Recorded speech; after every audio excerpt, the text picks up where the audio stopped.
What if I told you that your life depended on a piece of wood no thicker than your finger? In the cold and cruel world of the North, where steel clashed against steel, the only barrier between a warrior's heart and the blade of an enemy's axe was a round shield. It was not just a piece of armor, but a faithful companion that saved lives in storms on Drakars and provided cover from arrows in fierce battles. The Vikings had no room for error in the manufacture of this item, because a poor shield meant certain death in the very first battle. They turned the creation of protection into a true art, where each element had its own sacred and practical meaning. The craftsmen of that time knew secrets that allowed a light board to withstand monstrous blows that could split stones. Watch the video to the end, and you will learn how the ancient Scandinavians used sour milk to turn ordinary wood into a material that was as strong as modern polymers.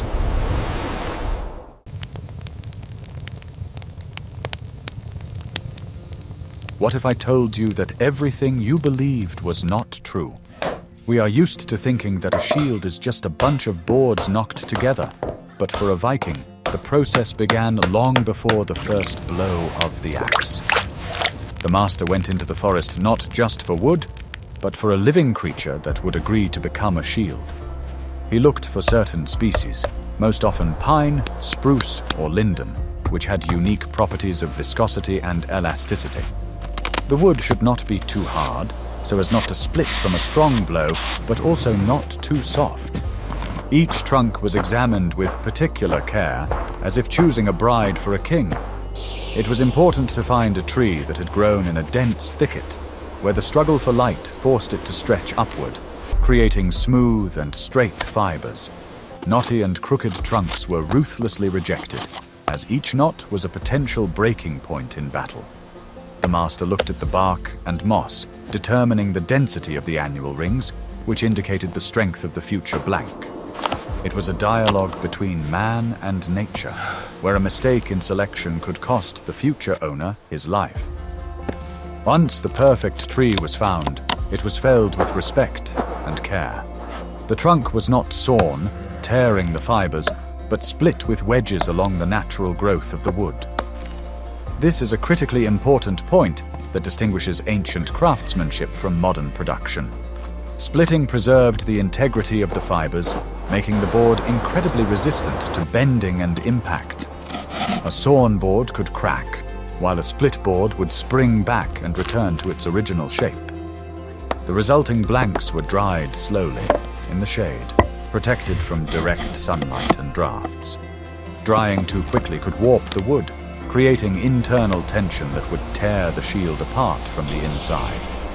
The craftsman knew that haste was the lot of slaves, and that making weapons required the patience of stone. Months were spent waiting for the wood to release excess moisture and become as resonant as a taut string. When the boards were ready, they began to be processed with special tools, adzes and scrapers. The Vikings did not strive for perfect smoothness for the sake of beauty. They needed the right geometry. Each plank was fitted to its neighbor with jeweler's precision so that not even a hair could fit between them. It was not just carpentry. It was the creation of a single monolith from separate parts. The thickness of the boards was also not the same across the entire surface, but we will talk about that later. It is important to understand that for a Viking, a shield was an extension of his own hand. Light linden wood allowed him to move lightning fast, while tough pine dampened the inertia of a heavy blow. The choice of wood depended on the warrior's fighting style and physical strength. Interestingly, some craftsmen preferred to use wood from sacred groves, believing in its magical power. It was believed that the spirits of ancestors living in such trees would deflect arrows from the shield's owner. This belief gave the warrior additional confidence, which was no less important in battle than the strength of steel. We cannot verify the magic, but the quality of such select wood is confirmed by archaeological finds. Sometimes, for special shields, they used stained oak that had been lying in water for hundreds of years. Such material was as hard as stone and as heavy as sin. Shields made from it were made for chiefs who stood in the center of the formation and took the most terrible blows. They were real mobile fortresses, capable of stopping even a spear thrust. Thus, the stage of selecting and preparing the wood was the foundation of the entire structure. Without the right wood, no further tricks would have made sense. It was an art to see the graceful lines of future protection in a rough trunk. I'm really interested to hear your thoughts. What do you think about such a careful approach to choosing what seems like a simple material? Let me know in the comments. Don't forget to subscribe to the channel so you don't miss the next episodes.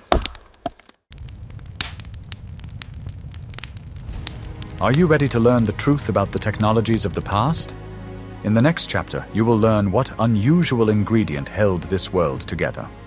A Viking shield was not a single piece of wood, but consisted of several, usually 7 or 8, planks. To turn a set of planks into a single disc, an incredibly strong adhesive was required. But the Northerners did not have chemical factories and tubes of superglue. They used what nature and their own way of life provided, turning everyday products into building materials. The most common was casein glue, which was obtained from ordinary low-fat cottage cheese. This product was mixed with slaked lime to obtain a thick, viscous mass with a pungent odor. When dry, this composition became as hard as stone and was completely resistant to moisture. The process of making glue was like witchcraft and required precise proportions. If too much lime was added, the seam would become brittle and crumble when struck. If too little reagent was used, the glue would not set properly and would run in the rain. Craftsmen determined the readiness of the mixture by touch, rubbing a drop between their fingers. Another option was fish glue, which was boiled down from the swim bladders of sturgeon fish. This glue was more elastic and expensive, and was used for the best shields. It allowed the wood to play when struck, without breaking at the seam, but only slightly deforming. Cooking this glue took several days and required constant temperature control. The boards were glued together on a special flat surface so that the shield would not warp. The ends of the boards were generously coated with a sticky substance and pressed tightly together. Instead of clamps, a system of wedges and ropes was used to pull the structure together with tremendous force. Excess glue squeezed out of the joints was immediately removed so that it would not interfere with further processing. Interestingly, the joints between the boards were often not just smooth, but used tongue and groove or dowel joints. Grooves were cut into the ends, into which thin slats of harder wood were inserted. This increased the gluing area and created a mechanical lock that was impossible to break. Such a structure could withstand the chopping blow of an axe, which simply got stuck in the viscous structure. The glued shield was dried for several days in a warm, dry room. The craftsman constantly checked to see if the boards had warped or if microcracks had appeared. This was a time of waiting, when the fate of the future protection was decided. If the glue withstood the test of time, the shield moved on to the next stage. Sometimes soot or blood was added to the glue, believing that this would give the joint additional strength. Blood does indeed contain albumin, which is an excellent binding agent. Such bloody shields were considered particularly valuable and were given an ominous reputation. Enemies feared the mere sight of such a weapon, considering it to be enchanted. The strength of the adhesive joint was such that when attempting to break the shield, the wood broke along the grain, but not at the point of adhesion. It was a triumph of ancient chemistry over brute physical force. Knowledge of the proportions of the glue was passed down from father to son as the greatest secret of the family. Without this invisible but critically important component, the shield would have remained just a bundle of wood. The glue united the separate parts into a monolith capable of withstanding the fury of a berserker. Do you know why the shield was made round rather than square? It wasn't just a fashion statement.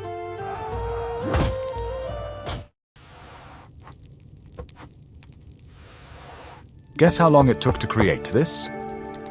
In this chapter, we will reveal the secret of the perfect shape, that saved thousands of lives. A Viking shield was never just a flat circle cut out of a fence. It was a complex engineering structure with a variable cross-section, thought out to the smallest detail. If you look at a cross-section of the shield, it resembles a lens, thick in the center and tapering towards the edges. The central part, where the warrior's hand was located, was about 1 centimeter thick or slightly more. This provided maximum rigidity where the handle and iron umbo were attached. Here, the shield had to stop the strongest direct blows from spears and swords. The massive center served as a reliable foundation for the entire structure. Closer to the edges, the thickness of the boards gradually decreased to 4 to 5 millimeters. This was done not to save material, but to reduce the overall weight of the shield. The light edge allowed the fighter to maneuver quickly, raise and lower his defense without getting tired in the first minutes of the battle. But the thin edge had another, more important function: flexibility. When struck by a sword, thin wood did not break rigidly, but sprang back, absorbing the energy of the blow. This saved the warrior's arm from fracture by dampening the vibration of the destructive force. The shield seemed to swallow the attack instead of meeting it rigidly. Creating such a smooth transition required the master craftsman to be a virtuoso with a plane. It was necessary to remove excess wood evenly around the entire circumference without disturbing the balance. One wrong move could make one side lighter than the other, and the shield would begin to tilt in the hand. The perfectly round shape also had practical significance in close formation. A circle has no corners that enemy weapons can catch on and tear the shield from the hands. In addition, a round shield is convenient for covering not only oneself, but also a comrade on the left, creating the famous wall of shields. The diameter of the shield was selected individually according to the height of the warrior. It had to cover the body from shoulder to knee, leaving freedom of movement for the legs. A shield that was too large was heavy and cumbersome, while one that was too small left vulnerable areas. It was a suit tailored for war. This lens-shaped structure made the shield surprisingly durable. It could lose a piece of its edge, be chopped into splinters, but continue to protect the center, where the warrior's heart beat. Like this if you admire such sophistication in ancient technology.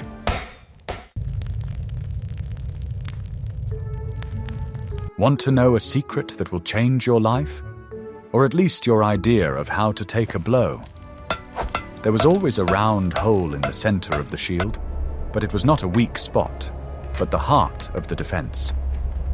This hole was covered by a massive iron hemisphere, the umbo. The umbo was the only large metal part of the shield, and it was forged by the best blacksmiths.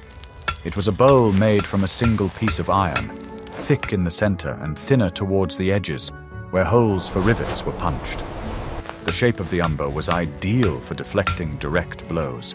A spear or sword would slide off the smooth hemisphere without causing any damage. Inside, under the iron dome, was the warrior's hand gripping a wooden handle. This was a fundamental difference from knightly shields, which were strapped to the forearm. The Viking shield was held in the fist, which gave incredible mobility and the ability to fence actively. The handle was a wooden strip running across the entire diameter of the shield on the inside. At the grip, it was often wrapped in leather or cloth for better grip. The wood for the handle was also chosen wisely. Most often it was ash or oak, capable of withstanding enormous braking loads. The iron umbo was attached to the wood with through rivets, which were riveted from the inside. This connection was so strong that even if the wooden part of the shield was destroyed, the warrior could continue fighting using the umbo as brass knuckles. A blow with an iron knob to the enemy's face was a terrible and often deadly close combat technique. The space inside the umbo had to be spacious enough for a hand in a thick mitten to feel free.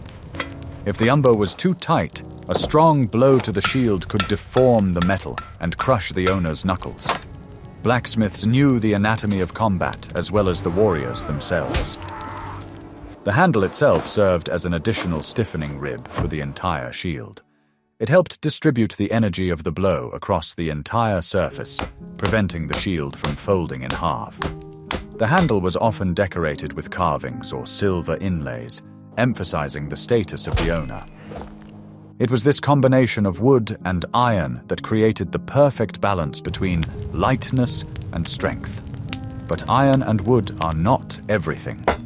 In the next chapter, you will learn how ordinary leather turned wood into composite armor.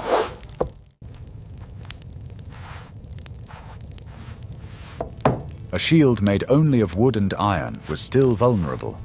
A strong blow from an axe could split it along the grain, dividing it into two useless halves. To prevent this, the Vikings used a technology that anticipated the creation of modern composite materials.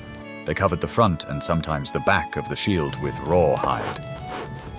Rawhide is not the soft, tanned leather used to make jackets. It is a stiff, semi-transparent parchment obtained by cleaning the skin of wool and fat without chemical tanning. When dry, it is as hard as plastic, but once wet, it becomes pliable and stretchy. Craftsmen soaked circles of leather in water until they became as soft as a rag. Then this wet leather was stretched over a wooden base impregnated with glue. The leather was smoothed out, removing air bubbles, and the edges were bent over the rim of the shield, securing them with small nails or wooden pegs.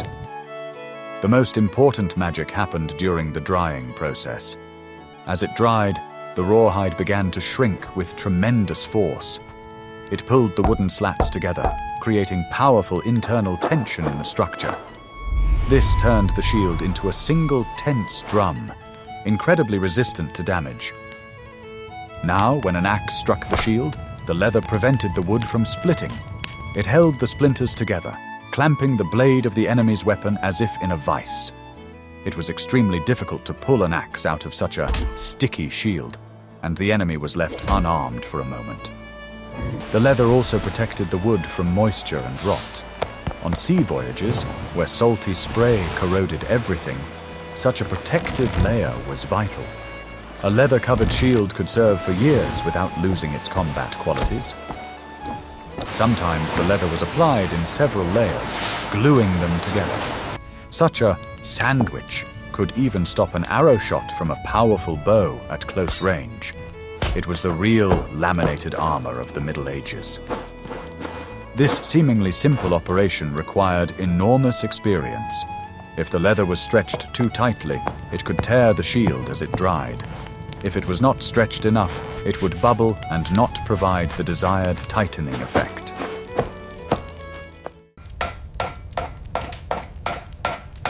Are you ready for the shocking truth? The most vulnerable part of any shield is its edge. In the next chapter, we will discuss how the Scandinavians solved this problem. In battle, it is the edge of the shield that takes most of the blows, as the warrior exposes it to flying swords and axes. If the edge is left unprotected, the shield will quickly turn into a washcloth and fall apart. The Vikings used several methods to protect the edge, and the most common was the same material, rawhide. A strip of thick leather, pre-soaked, was wrapped around the edge of the shield and stitched through. As it dried, this leather rim became as hard as bone, reliably protecting the ends of the boards from splitting. Stitching the edge was a laborious process. The craftsman had to drill hundreds of small holes around the perimeter of the shield. Then, using waxed linen thread or thin leather laces, he literally sewed the protection to the wood. The stitches had to be frequent and dense so that the blade of a sword could not cut through the thread. Sometimes metal staples were used to reinforce the edge. Small iron plates were hammered over the leather in areas most at risk of damage. The solid iron rim, which is so often shown in movies, was actually used extremely rarely. It was too heavy and expensive, and besides, with a strong blow, the iron edging could deform and fly off. Shows the practical reinforcement. Leather edging had an advantage over iron. It was light and repairable. If the edging was cut off in battle, a warrior could replace the damaged section with a new strip of leather in the evening by the campfire. It was impossible to repair an iron rim in the field. The seam that attached the edging often served a decorative function. Using threads of different colors, craftsmen created patterns that ran in a circle. It was beautiful, but the main goal remained the same, to prevent the shield from falling apart. There were also more exotic options, such as the use of strips of whale baleen. This material was incredibly elastic and durable, but was only available to coastal dwellers. Such shields were the subject of envy and pride.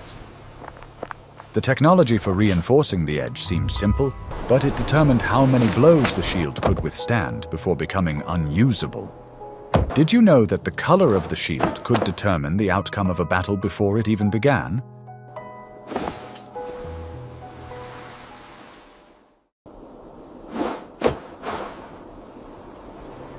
Making a shield strong is only half the battle. If it is poorly balanced, the warrior will tire after a couple of minutes of fighting, and his arm will go numb. In a battle where every second counts, fatigue is equal to death. Therefore, balancing a shield was a delicate science bordering on intuition. The center of gravity of the shield had to be exactly in the area of the handle under the umbo. The shield had to feel like a natural extension of the arm, without tipping up or down. To achieve this, the craftsman checked the balance at each stage of assembly by hanging the shield on his finger. If one side was heavier, shavings were carefully removed from the opposite side to lighten the structure. Sometimes small lead weights had to be added, hiding them under the leather covering or handle.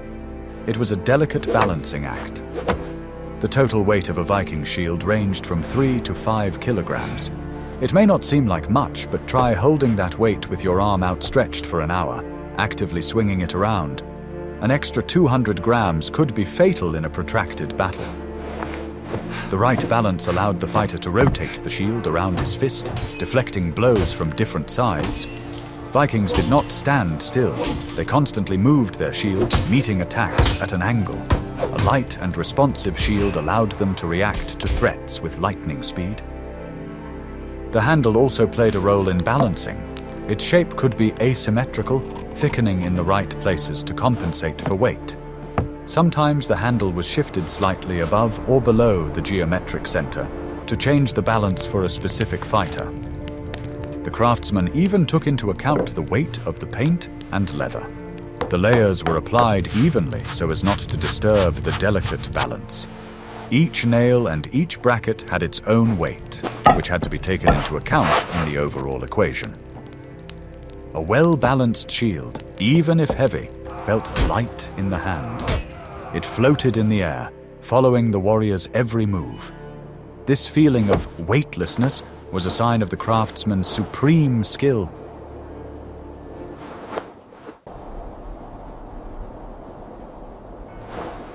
A Viking shield was never just wood or leather. It was always painted. And it wasn't just for looks or to stand out. The paint was an extra layer of protection, keeping the leather and wood from getting wet or drying out. But more importantly, it carried information. The paints were made from natural pigments: ochre, cinnabar, soot, and chalk. The binding agent was linseed oil, egg yolk, or the same casein glue. These paints penetrated deep into the pores of the leather and wood, creating a durable coating that would not wash off in the rain. The most popular colors were red and white. Shields were often painted in sectors, alternating these colors. When the shield was spun in battle, this created a flicker that confused the enemy. It was more difficult for them to focus their gaze and deliver an accurate blow. Red symbolized blood, strength, and aggression. White was the color of death, purity, and connection to the spirit world. The combination of these colors was a classic code of war. Black, yellow, and blue were also used, each of which had its own meaning in Norse mythology. Shields often featured runic symbols or patron animals. Odin's raven, Fenrir the wolf, or Jormung and the serpent stared out from the surface of the shield, striking terror into the hearts of enemies. It was believed that the image of the beast transferred its fury and strength to the warrior. Painting a shield was a ritual. a warrior could apply patterns with his own blood before an important battle, making a sacrifice to the gods of luck. This turned the shield into a personal totem, a sacred object, the loss of which was a disgrace. In addition, the painting served as a system of identification between friend and foe. In the chaos of battle, when faces were hidden by helmets or distorted by rage, the color of the shield helped prevent comrades from striking each other. The uniform coloring of the shields of the herd, warband, spoke of the discipline and organization of the unit.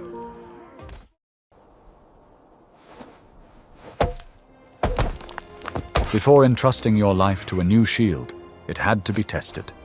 Vikings were pragmatists and did not take even the best craftsmen at their word. The quality check was cruel and uncompromising. The shield was placed on a wooden pole and struck with training weapons, and then combat weapons. It was struck with the flat of a sword to test its elasticity. It was chopped with an axe at the edge to test the reliability of the rim. It was stabbed with a spear in the center to test the strength of the umbo. A good shield had to spring back, throwing the weapon back. There could be marks and dents on the surface, but there should be no through cracks or splits. If the shield broke during testing, it was a waste of time and materials, but not a loss of life. Particular attention was paid to the sound. When struck, the shield had to make a dull, solid sound. A ringing crack indicated internal voids or poor gluing. A silent shield was considered unreliable. They also tested the shields for arrow penetration. The shield had to hold the arrow, preventing the tip from penetrating deeply and injuring the arm. The viscous structure of the wood and layers of leather coped well with this task, dampening the energy of the flight. Only after the shield had withstood a series of blows was it considered ready for real warfare. It might have scars even before the first battle, but these scars were a sign of quality. The warrior knew the limits of his defense's strength. Hold the line! Brace for impact! A Viking's shield was not a weapon for a lone warrior. Its true power was revealed in formation, in the famous Wall of Shields, the Skjaldborg.